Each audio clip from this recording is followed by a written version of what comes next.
know we don't know each other well yet, and this may be our first time meeting. Trust me, it'll be pertinent. But I feel I owe you an apology, especially if what I say resonates. I'm Melvin, and I would like to apologize for sitting on my gifts and not sharing my purpose in this way for so long.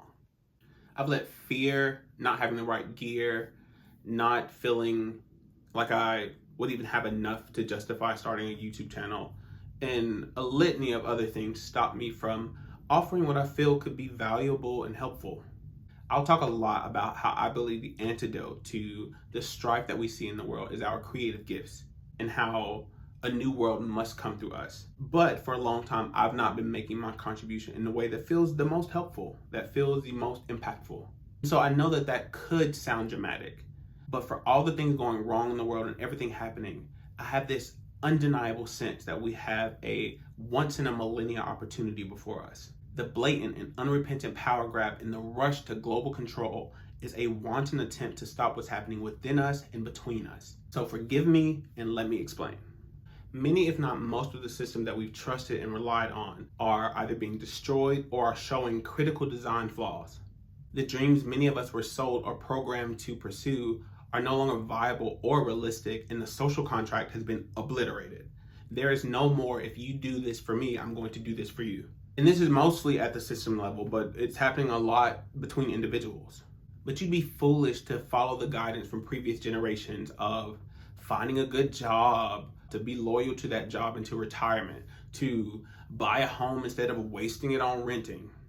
The game that we're all living has not only changed, but it has been rigged and fixed. But if you're paying attention, you'll notice more people selling stuff, yes, but you'll see more people sharing their wisdom, sharing their experiences, offering their gifts and abilities and expertise to help other people develop. More people are talking, more people are sharing what they think and putting themselves out there in hopes of finding people that they resonate with. So many of us pushed to our limits and pushed to our wits' end are saying something has to change. But I'm noticing, and I'm inviting you to notice, that they already are. Of course, this is only the beginning, but we are developing, shifting, and evolving in ways that are imperceptible but extensive.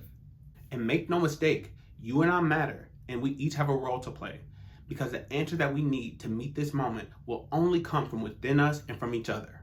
The change that we want to see and experience would never be broadcast. It happens first quietly in you, and then simultaneously in me, and in him, and in her, and in them, and then in our communities, and then in our countries, and then we notice it like a flood moving across the globe. It's almost like we're in a class in school, and by some strange stroke of luck, we're told that we won't have an instructor for the rest of the year. And so we all come together to teach ourselves the subject and teach ourselves what we need to learn, because the year-end exam is still coming. The real world equivalent to this is us working together to figure out our traumas, to learn from each other how to make and manage money more effectively, and how we can prevent or navigate system collapse with little leadership. And so I've been here observing this and so much more and sitting quietly, and that is inexcusable. So it's time I get off the fence, for real, and give you what I've got. My role in all of this, what I fondly call the Great Reorganization, is to help you uncover or better define your purpose and put that purpose to work, both for you to live a fulfilling life and to help us reconstruct a more generative world. That's what I'm here for. Lofty, I know. That's why I was on the fence.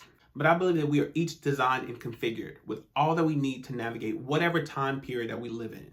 But we struggle for a variety of reasons. We are living with artificial limitations, individually and collectively. We don't trust ourselves. We won't let ourselves have what we want to have and be who we want to be. Way before we are limited by a system or a lack of resources, two real challenges, we stop, limit, and block our own selves. And if you ask me, we do this because on a cellular and subatomic level, we know that if we truly go in the direction of our dreams, and those things that we really want to have, that life will reorganize itself in ways that will shock and awe us. And imagine that on a human scale, on a collective scale. Hence the Great Reorganization. But I digress. Essential focus of my work is individuality and who you are as a singular unit experiencing all of this. Not at the expense of the group or the collective, but so you're better defined and you operate more effectively within it. I do believe that there will come a time when things will have to be rebuilt. Hopefully figuratively, but we'll see. And you will need to know what exactly you can do, what is your contribution and what you can be responsible for, how you can help and serve. And to be clear, I don't want that to sound catastrophic, but I do want to highlight that I think how we exist, how we function, and how we relate to each other is fundamentally changing. And you can't navigate that change successfully if you're not being yourself.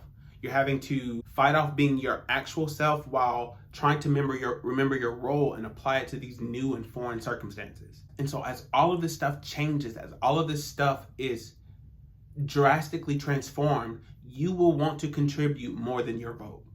So there's no time for hopelessness, because we are the building blocks of whatever future we inhabit, willing or not.